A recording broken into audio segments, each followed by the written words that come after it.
Alden Richard update. Yung post ni Alden sa kanyang social media account. Sabi niya, sarap ng cyclist meal para sa World Bike Month from McDo PH. Perfect fuel para sa Tour de McDo.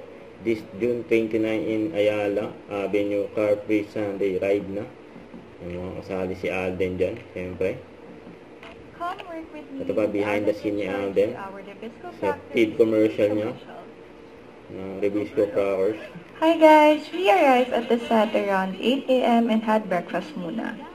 By 10 a.m., we started the shoot with Alden. Yan. Ang gwapo ng model ng Rebisco Crackers. By around 12 p.m. naman, break muna sa shoot to have our lunch. Then, preparing na for the second scene with Alden Richards.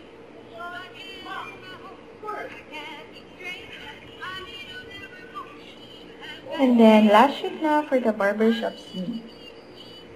Galing ng barbero, Alden. We also have consumption shots for Alden Richards na nakita nyo sa TVC. Ayan po siya ni Jane Timbengan. And of course, hindi mawawala ang tandem at kulitan ni Alden at ni Luis. Ayan, Alden and Luis. Luis ko. Rebisco Crackers. Di pa sobra, dahil special ka.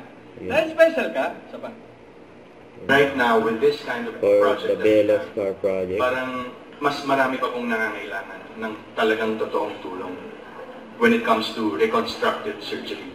The scars, it holds different stories. Maybe some traumatic, maybe some, like Mateo's friend, came from heroism, some from injuries, some from accidents. But at the end of the day, it's what that scar, what story that scar has, what gives it meaning. So, abangan si Alden sa London Barrio Fiesta na si July 5. Ayun o. Dami mga ganap ni Alden. Don't forget to subscribe, click the notification bell for more update. This is Richard Action Vlog. Stay tuned for more videos. See ya.